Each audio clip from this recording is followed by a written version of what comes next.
If you're a leader, the number one responsibility that you have, it's probably something that's sitting in your wheelhouse right now as you look into the week ahead. Sundays are a really good time frame to reflect on the last week and look at go forward. I think many times what people do is they kind of try and leave the past in the past, and it's a huge mistake because our future is in our past. That's where all the lessons are.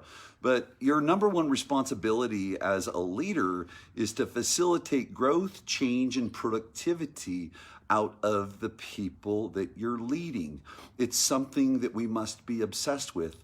I did a Facebook Live yesterday, and I talked about the 3 critical silos that if you focus on them and you master them: recruiting, retention, and then coaching, training, you're going to win. The one where, each one of them has their challenges because those 3 are going to give you the highest return on investment as an operator, as a business leader. It's building those skills, and then you get those skills and then the mastery. But what I want to help you with is probably the toughest one on the planet, and that's driving productivity, facilitating change out of the people that you lead. And when you can do that, you'll win. You're unstoppable. Again, I get to ride along with the best leaders in the world, and I see the craft that they master. So many times people think that they're the technology ninja, they're the marketing genius, and yeah, sure, they're good at all that stuff. They're really good at it, but there's something underneath it that they've mastered, and that's the facilitation of change with human beings. It's the work that I'm in. I don't know that I've got it all figured out. As a matter of fact, I know I don't have it all figured out, but here's the neat thing is in the last 12 months, I've been on 3,500 coaching calls. 3,000, that's in the last year, 3,500 elite leaders around North America. And they say it's cliche, the teacher's always the student. And I certainly am. We're riding alongside one another, but I want to share some things that is we're getting into some work that we're doing here that I can really help you as a leader and as a friend with your friendships and your relationships, because the lines are blurred these days. I think they always have been. There used to be this, separation. Well, that's personal, and that's business, and I think those lines have been blurred. But it can help you with conversations you have with friends. It can help you with conversations we have with children in our relationships. So the first thing that I wrote down is bridging the gap from where someone is to where they want to be. And the first thing to remember is that you can't make a human being productive. You can't make a human being productive. They must choose. And as a matter of fact, the huge mistake is thinking you can tell someone what to do and they're going to do it. You're going to find that 99% of the time when you tell someone what to do, they don't own it, so you've already set yourself up and them for failure. So you've failed them as a leader. The first mistake that most leaders make, that's number 2. We're going to talk about that one. The critical questions that you must constantly be asking as a leader. The greatest leaders aren't talking to people. The greatest leaders are constantly in discovery. They are constantly in discovery. And the reason that they're in discovery is because self-discovery by those you lead is the highest form of human persuasion. I didn't say manipulation. Let's separate the two. Manipulation is getting someone to do something that is not in their best interest, that is not going to enhance their life. No, I didn't say business. I said their life. Because business is just a vehicle to create a great life. If someone is just focused on their business, they're going to burn out, or they're going to be uninspired by it, and it's going to ebb and flow.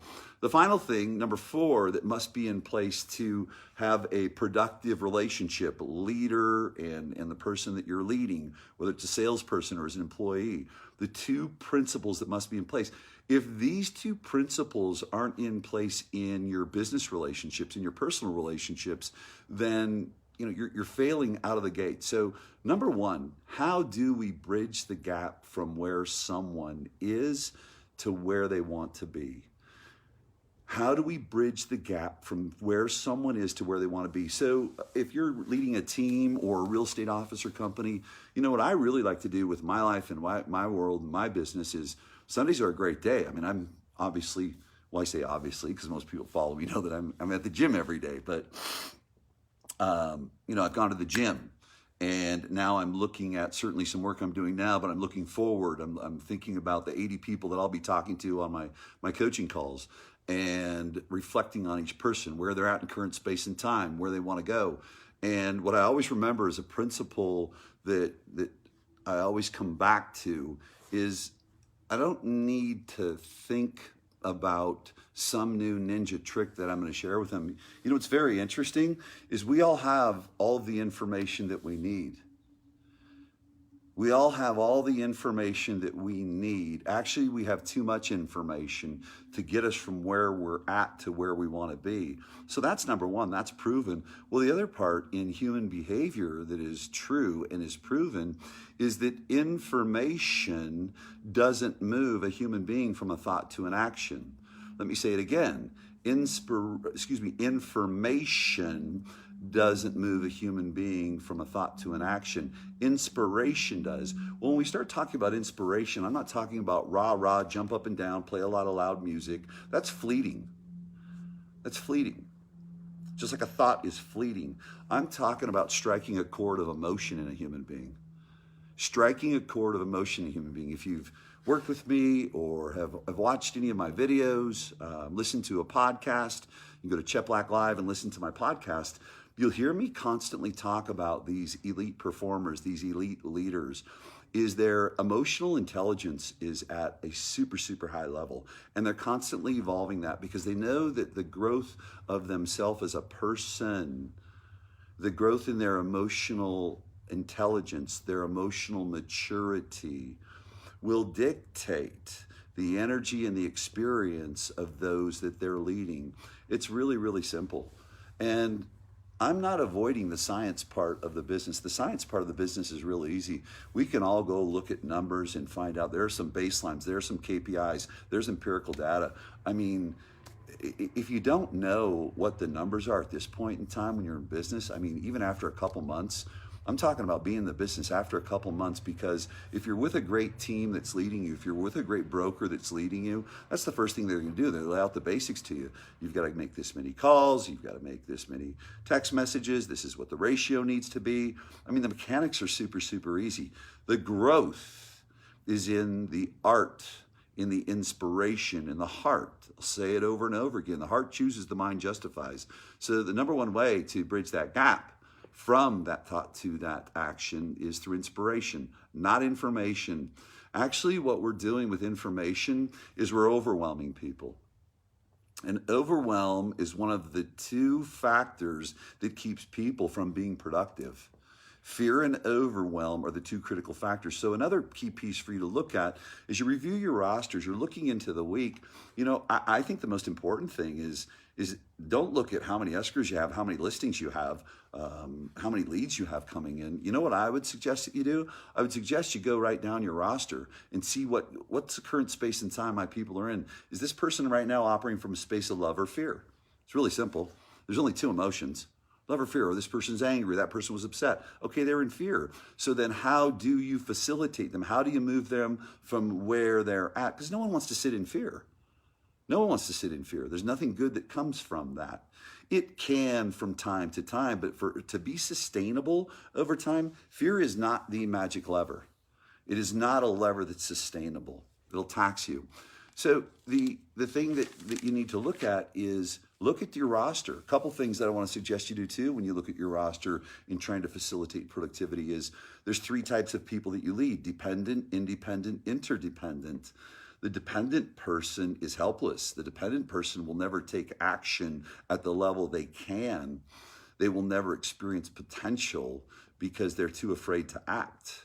And that's probably a reflection of your leadership, because you're leading out of a space of fear versus love and abundance. So look at that. If people are taxing you with their time and they're not taking action over and over and over again, Look at your leadership. Look in the mirror. See, everything that's happening outside of you, your being, everything that's happening in your organization is a direct reflection of you as a human being. Period. End of discussion. It's really that simple. And I'll touch on that in the last piece that I'm going to share with you is the two principles that must be present. Who's independent? Your independent people are super dangerous because they're in the relationship purely for convenience. It's a transactional relationship. And the minute the transaction in our relationship doesn't work from a scientific space, logical space, they're gone. There's no psychological and emotional bond that's there. See, these are the secrets behind all the BS excuses people use about their model and their splits and all the stuff. They want to apply pressure upwards. Branch managers want to apply pressure upwards to an owner, okay? Franchise people want to apply pressure up to the franchise. It's BS. Look in the mirror, period. Because there's other people in your franchise. I don't care what brand you're with. I don't care. There's other people that are making it work. They're making choices, okay? They're making choices to own things. So looking at and knowing your roster, where they're at, dependent, independent, interdependent. Interdependence is what we're looking to constantly evolve our people to. It's a win-win relationship. It's one where the whole is bigger than the part. And everyone in your organization, I would go down your roster and I'd ask yourself to look at that roster. Okay. And I'd say, who on this roster is not willing to volunteer their time, their talent, their skill sets, their heart? Who on that roster is not willing? Gosh, I'd feel uncomfortable asking them to share something in a sales meeting, put on a training around their skill sets. Okay. That's your independent agent. I love it. I'll get in front of big groups of broker owner managers and team leaders and tell me about your agents. It's kind of a trap that I set. Are they dependent, independent, interdependent? Mine are independent. They're so proud of it. I said, dangerous. It's a matter of time before they leave. Money doesn't keep people. Deep psychological, emotional bonds and community keep people. It's really that simple. Now, at a granular level, there are certain tactical steps that you need to take, strategy you take from a genuine space, of course, okay, not contrived. And I assume that, if you're sitting in leadership, I'm going to say this again. I said this yesterday on the Facebook Live. If you're in leadership and you don't wake up every day with this feeling of a responsibility for each one of the families that you're leading, then get out of leadership, okay? I mean, just get out of leadership. So look at that roster. Dependent, independent, interdependent, constantly. That's the inventory. Your listing inventory, your buyer inventory, your lead inventory doesn't mean shit. Doesn't matter. If you're not constantly taking inventory of the people you lead, and then when you take that inventory, you look at yourself and ask yourself, what am I doing as a leader to create that condition? The good news is I know if you're a leader and you're operating a business, there's some wins in there. There's some victories in there. That's where your answer is. You don't need to look outside of your organization or outside of yourself for some answer. What you need to do is you need to look at, where are my victories? Where do the relationships feel really, really good? And how am I handling that relationship different than the relationships that aren't working? It's not rocket science. Everything is right under our nose. I was taught many years ago when I sat on a mountaintop with Gary Zukav. He's been interviewed by Oprah Winfrey more than anyone. Is that everything is right in front of us, but we're looking past it. We're constantly looking past it when it's right here for us. So take inventory of your people. Where are they at? And what do I need to do to facilitate the change to move the dependent into interdependence? What do I need to do to facilitate the change of the independent into interdependence? Number two, the first mistake most leaders make. They're trying to get people to do what they want them to do, and they don't even know what their people want. They go with the assumption that someone just wants to sell a shit ton of real estate and make a boatload of money. Well, okay. That's rookie leadership. You've got to connect. You've got to get underneath it. And then what happens is you're stuck in the space of transactionally. You're stuck in the space of science. And science and logic does not move a human being. And you're sitting here, and I know there's people watching. We do a huddle every single day, and we do KPIs every day. And am I saying those things don't work? No, I'm not, because the leaders with high level, I have leaders I work with that run huddles every single day, okay? And they're really close to their people and the numbers. I have others that give a lot of latitude and have massive per person productivity. But the one thing that I know, no matter what, whether you're running huddles and what would look like maybe micromanagement, here's what I know. Micromanagement isn't how much you check in with people. Micromanagement is how it feels when you check in with people. Let me say it again. Micromanagement isn't how often you check in with people and measure. It's how it feels when you check in with people. That's the critical piece. And that's having emotional maturity, emotional intelligence, and understanding the language patterns that actually put people on the defense versus open up their mind to listen and self-discover. That's where more transactions are. More transactions aren't in some new lead platform, some new CRM. More transactions are in your people. See, here's the big mistake. You don't know what they want. Why are they here? What is the one reason you got into real estate? And if they give you something that's so massive, what you've got a responsibility to do is pull them back and say, that's amazing, that's awesome. Oh, John, you're gonna steal someone's dream? No, hold on to that dream. But what's something right now in the short term? What's a short-term victory? See, what you're doing is you're creating this massive gap for people. You're creating something that's so, well, they created, they said it. Well, you're responsible, you're the leader. You're the one to facilitate them to a space of getting victories, to get that emotional charge. See, it's not about your why, it's about the one thing. What's the one thing that hasn't happened in your personal life? Something small, something little, that some focus over the next 7 days can create change for you, that can allow that to happen. See, that's finding out what someone wants that's gonna fill their heart, and then coming back to the numbers. But everyone's running around, rah, rah, hit your KPIs, hit your this. You know, the conversation about what someone wants needs to be brought up equally in the same proportion of what they're doing, because the process is tough. People abandon the process because it's not sexy. The outcome is sexy, so you've got to keep that consciousness. Do you know, could you tell me, first of all, number one, could you tell me going down your roster, who are you in a dependent relationship, an independent relationship, and an interdependent relationship? And by the way, you know, this isn't just rah-rah, sis boom bah stuff. You know, we've got teams doing 29 transactions, 29.7 transactions per person in a place where they're not buying Zillow leads, in a place with a crap economy, because they're obsessed with this, because they know it's the truth. So number two, do you know who is dependent, independent, interdependent? That's your work for the week. I want you to look at your roster. I want to look at who's dependent, who's independent. Now, how am I going to move them into that interdependence? Every single day, that's your responsibility, moving people into interdependence. You brought people on for leverage. There's no leverage in dependent people. You've got a lot of people. I know a lot of people, a lot of leaders that have a lot of people, and they have no leverage. Interesting, isn't it? It's like, wait a minute, I got into growing a team or growing a real estate office or a company to bring people in so I could have leverage. And you know what? They're more bogged down today than they were before as an individual agent. They'd like to actually escape and go back to those times because they have agents in two silos that don't contribute to leverage. Independent and dependent. The independents are takers, they're not givers.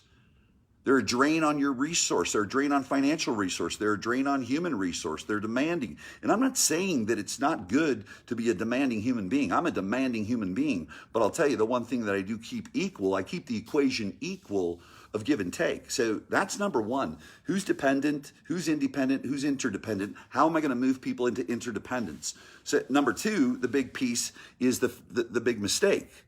Most leaders don't know why people want to make 100,000. Everyone wants to make 100,000, or everyone wants to make 1,000,000. What for? What's it going to do for you in the next 7 days? What would it do for you in the next 30 days? Well, I don't know. Well, let's break it down to something. What one thing, so that we're walking alongside one another to get you little victories. Because last time I checked, a group of little victories, 10 or 11 or 12 in the NFL, got you to the playoffs, and then a group of little victories in the playoff got you to the Super Bowl, and then you won the Super Bowl. Interesting, is it? There's a vision for the Super Bowl, but guess what? It was micro commitments of winning each game and then getting through each game and focusing on the next game. That's where you win the Super Bowl. I mean, I want to win the Super Bowl in life, and I know that it's built on the back of micro commitments. So what is it that emotionally charges your people? What's going to fill them up? And stop putting something so big out there that it's not even going to be attained in the lifetime that you're working with them. Number three, here's what great leaders do best. They don't tell, they ask questions. They're the best question askers on the planet. That's the really neat thing, is I'll bring my group of people together, 3, 4, or 5 teams together. And I want to restate that my group. I want to say the folks that I'm fortunate to be around, that trust in me, and then I get to be around and learn from them, because it's a partnership as I see it. Is when you listen real closely, they ask really, really, really, really good questions.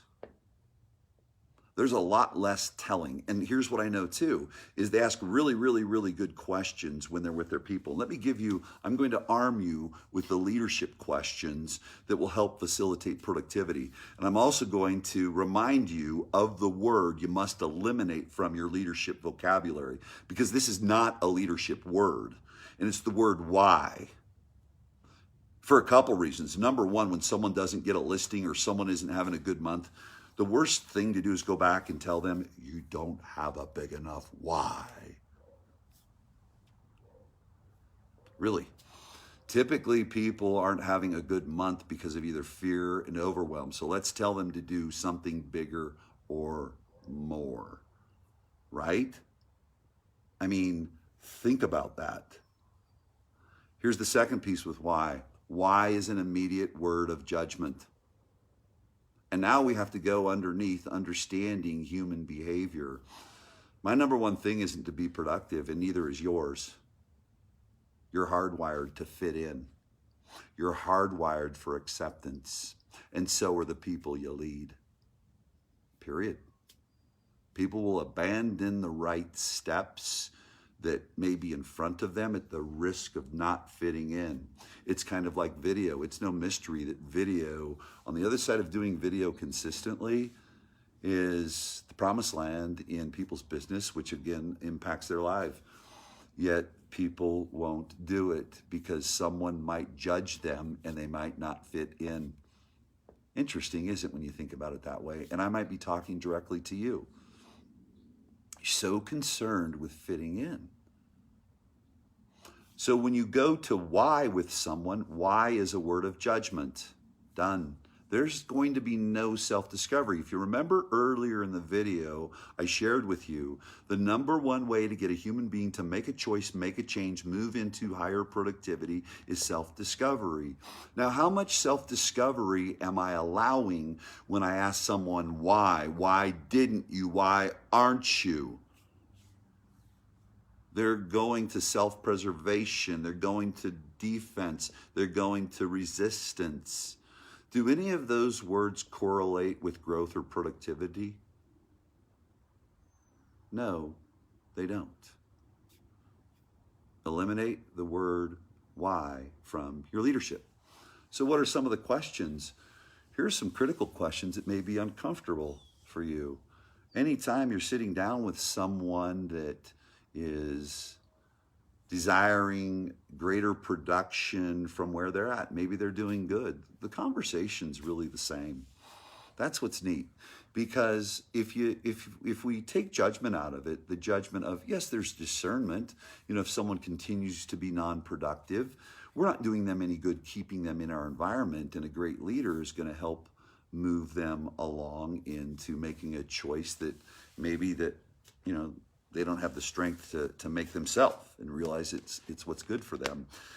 So whether it's someone that's non-productive or someone that's doing really, really well, the number one question great leaders ask their people is this.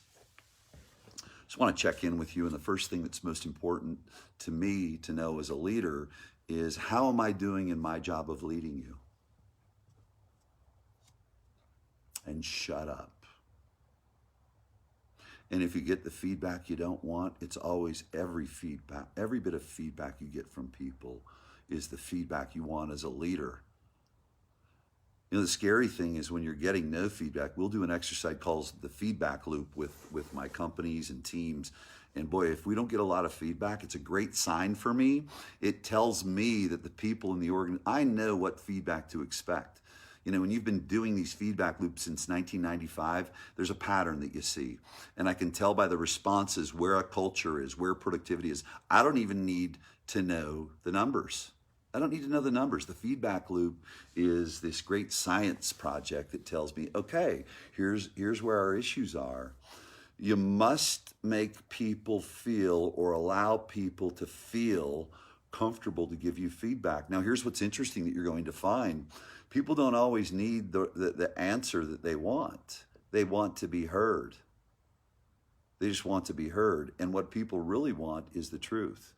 And I think if you're a leader and you want to grow, you want the truth. It doesn't feel good. It's tough. It scares the daylights out of many leaders when they are going to commit to doing this feedback loop we do out to all of their agents. So how am I doing in my job of leading you? And then these are your other secret weapons. See, and the other thing I want you to just take a note of is remember this. See, great agents have language patterns. They have objection handler scripts, dialogues, whatever you want to call them. They have them and they're internalized. That's what great agents do. Great leaders have leadership language patterns. When's the last time you did some work on your leadership language patterns, or are you just winging it? That's what elite leaders do. That's what great leaders do. The difference between one word of why versus what can shift a human being dramatically. Try it. How am I doing in my job of leading you? You get feedback. And if it's good or bad, there's no good or bad feedback. It's just feedback. Tell me more. What else? If you were me, what would you do different? John, I'm allowing the patient to run the asylum. No, you're not. Because here's a critical language pattern you must keep close. And it's a principle.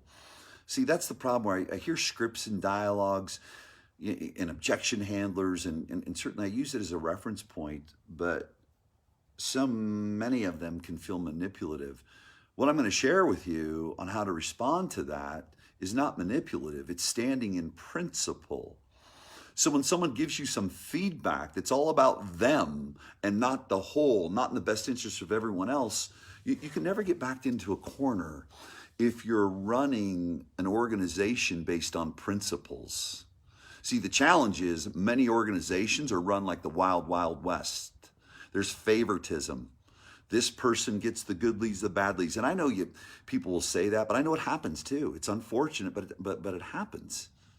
I mean, it happens all the time. But when you get that response back from someone that may be irresponsible, that may be totally self-serving, you ask the question, well, thank you you respond, thank you for the feedback. My only question that I always have when I get feedback is how is that in the best interest of everyone in the organization? How is that in the best interest of everyone in the organization? That's how you move them down that path. Now, here's the other thing too. Keep your rebuttals to yourself. You can ask questions, but keep your rebuttals to yourself. Take notes when you're asking these questions, when you're checking in with someone. Formalize it. It feels more important to them, one. Number two is you're writing down the feedback you get from your asset. The agents you lead are your asset, and they go home every night, and they don't have to come back. You ever think about that? Your asset is an elevator asset, and they can take their value somewhere else in a heartbeat based on their interaction with you. Pretty interesting, isn't it? So you don't rebut. You take notes so that you can hear it. You can feel their answers. You show them that it is important so that you can recap. That's what great leaders do. People just want to feel that they're being heard. And what it helps you do is respond instead of react. I hear it all the time from leaders, and that's the neat thing with the folks I lead, and like myself too, they're not perfect. And we talk about the interactions with people, and I didn't handle that well. I reacted. I let myself get emotional in it. Okay, cool. We recognize it. We see it. But see, when we go through a process of taking the time with someone, showing them they matter, internalizing it, not rebutting, if we do anything, we respond with a question for further discovery.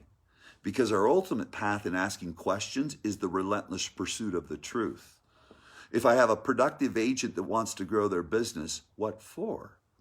Well, I don't know. I guess it's the next step to take. Awesome. And I don't want to take that away from you. But what can it do for you personally? Instead of rah-rah. See, that's that big mistake that leaders make. Is not identifying the what for, not a big why, the what for. So as we move along through this process of the critical questions we ask, how do you feel your business is today versus where you want it to be? Looking back, because here's the great part about sitting here today, is we can accurately look backwards and see what worked and what didn't work. What would you change? Is there anywhere that I'm getting in the way of you being able to do that? Yes, I asked the question twice. Remember when I sat down with the agent, I initially asked them, how am I doing in my job of leading you? I'm sure you've heard it before. We've got to ask the questions.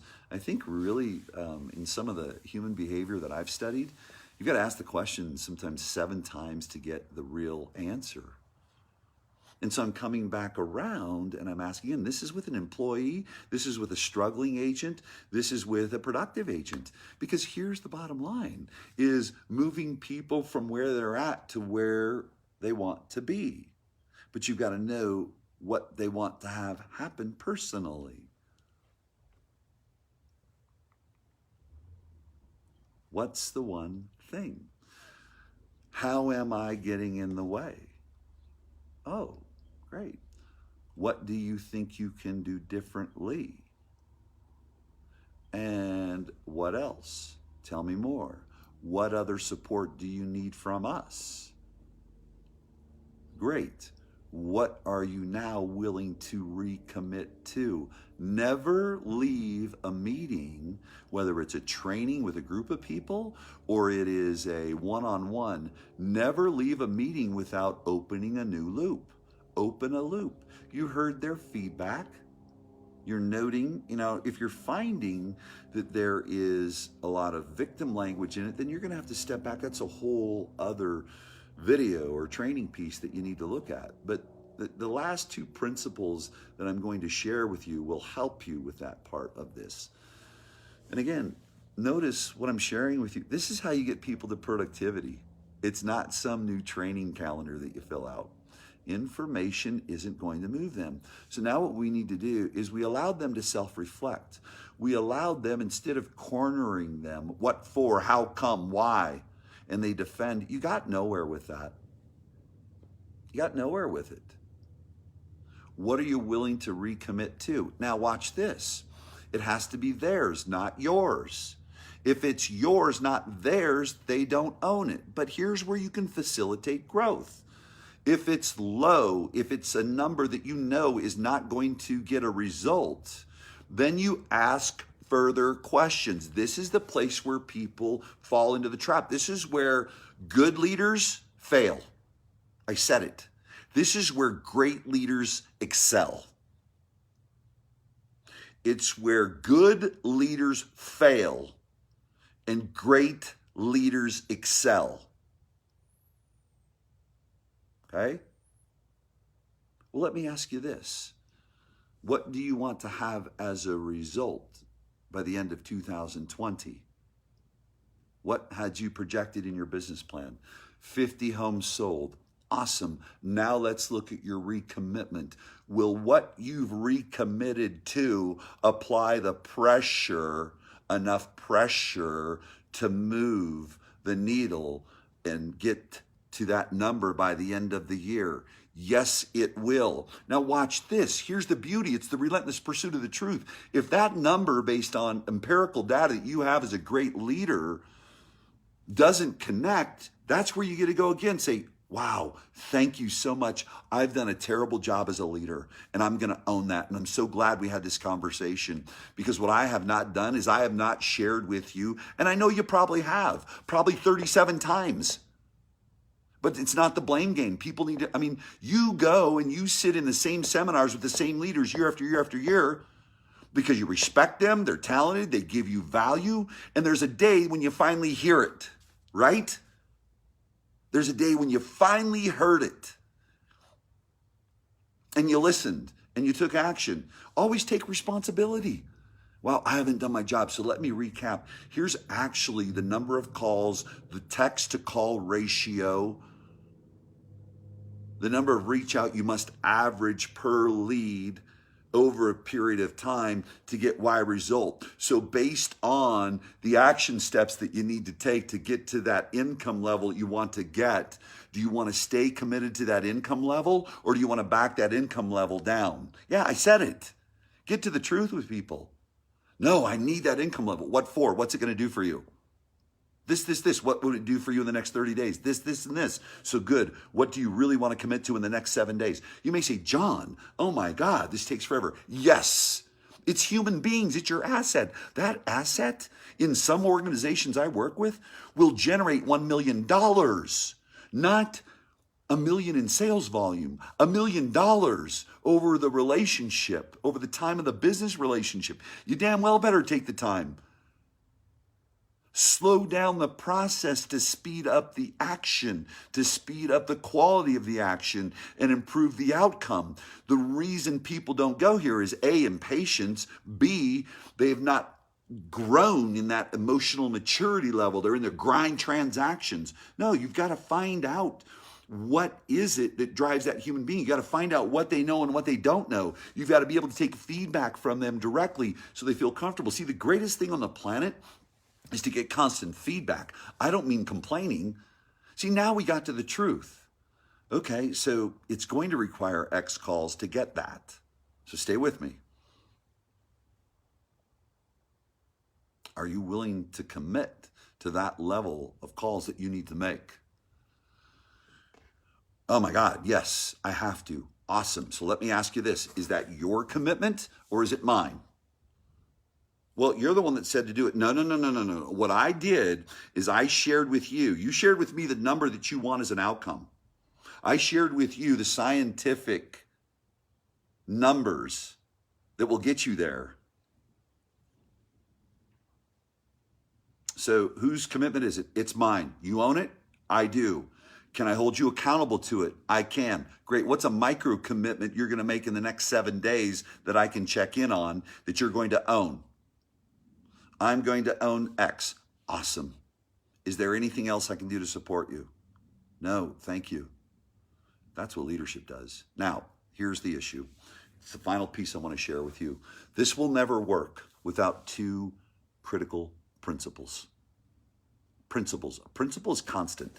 Principle is gravity. So I've got this notepad. If I let go of it, it's going to drop. It's constant. Every single time it's going to drop. So here's the number one. If there is not personal responsibility, you can just keep going home at night and praying your agents are going to be productive. If you have agents that won't own every one of their outcomes, you're never going to win. Period. They're like a bumper car in life. They pick and choose what they own. I mean, I'm talking about owning it. So number one, personal responsibility. Number two, mutual accountability, not singular accountability. This is a mistake leaders make too, because they don't understand the principle of this, the concept of it, and then how to apply it inside their organization.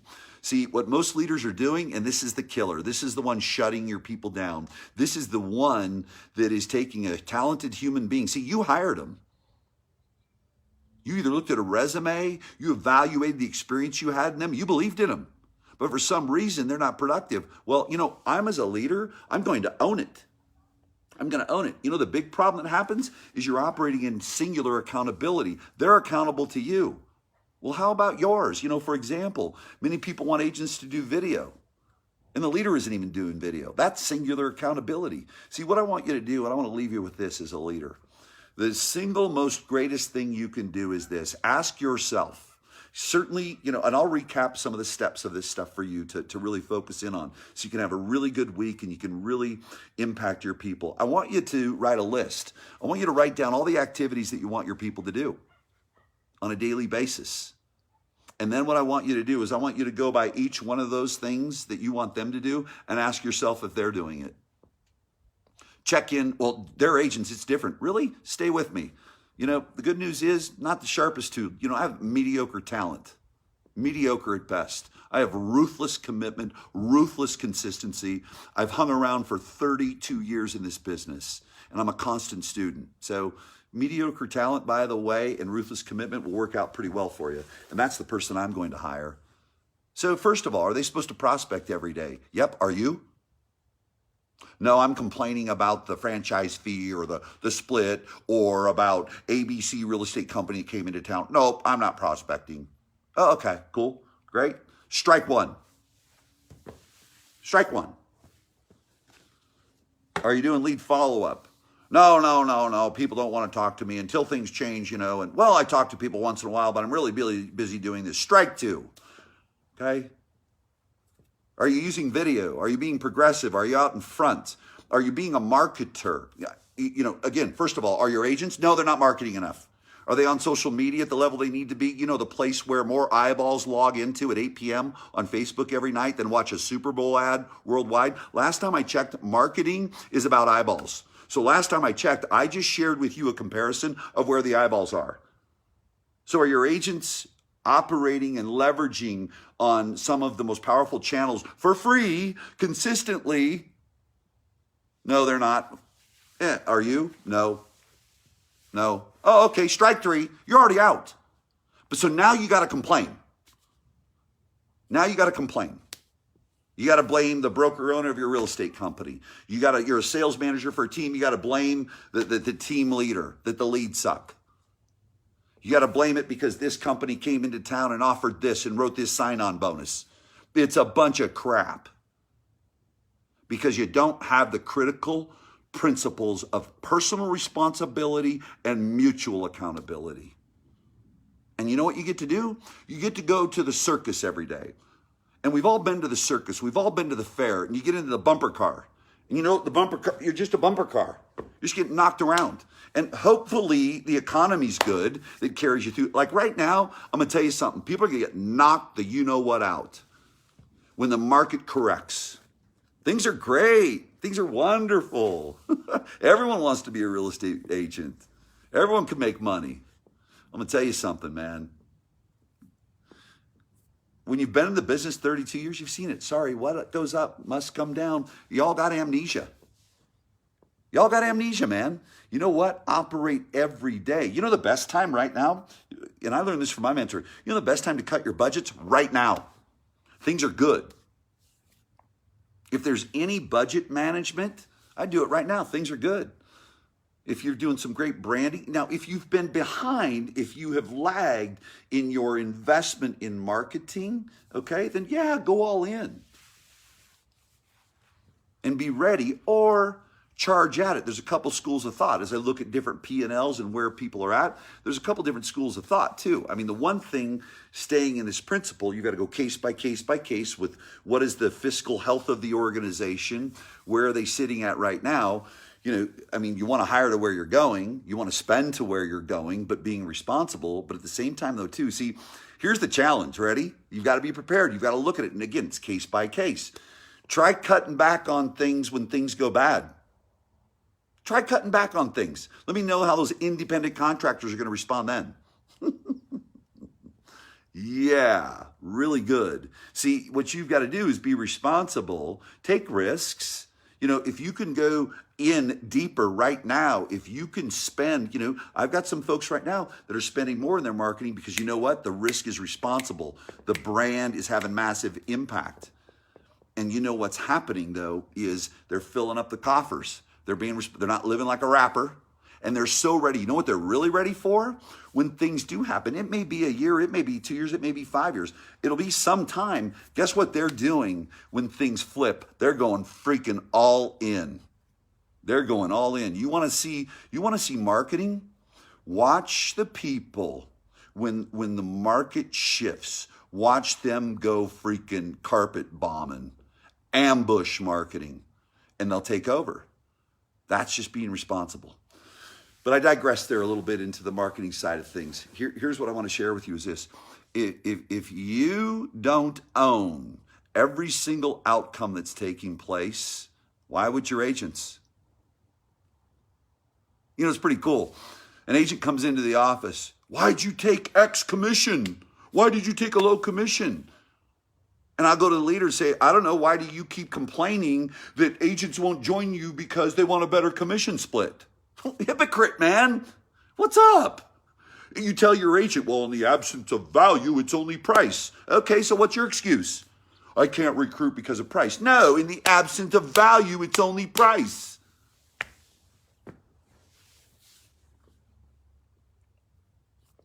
See, it's the relentless pursuit of the truth, man. Period. And by the way, if you haven't figured out, I'm not here to be everyone's friend. What I'm here to do is operate from a space of truth and honor for the work that people are putting in and bringing people to a consciousness. Because I'll tell you what, people are sleepwalking. They're sleepwalking. And the sleepwalking is taking place on these two critical pieces: personal responsibility and mutual accountability. If you don't own every single outcome, you're losing. You have people around you that don't own their outcomes, you're going to lose together. Oh, how neat. At least you've got a pity party. Okay? If you don't have mutual accountability, if you think leadership is singular accountability top down, knock yourself out. Let me know how that one's working out for you. You've got to marry the art and the science. And I'll tell you what, the biggest lever today is the art. Don't get fooled by all the technology. Because remember this, it takes humans typically to operate the technology. The reason leads aren't getting converted is because humans aren't operating the technology either consistently enough or at all. It all comes down to humans. And the most important human you need to focus on is yourself. Personal responsibility, mutual accountability. I'm going to end with this. There's 3 types of people. Can't stand me. Think I'm okay. And they're just curious of what's going on. Well, and I don't care. Here's what I care about. What I care about is accountability. The highest form of love you can show people. Because the highest form of love you can show people is truth. And I don't think there's a single thing I've shared with you in this video that isn't the truth. You get to choose how you process it and what you do with it. With that said, I'm going to get to work. And I'm going to pump out some content. I'm going to do video because I tell my clients to do video. So I better walk the talk. I tell my clients to be an example, to take care of your health. I'm not saying be buff, have a six pack, have a nice ass. No, I'm saying take care of yourself. because people want to see a whole leader. Well, I was at the gym at 5:30 a.m. Am I perfect? Hell no. But you want to know what? Life gets really easy when you do the things you expect other people to do that you lead. They're not listening to you. They're watching your footsteps. Take the right footsteps. Peace out.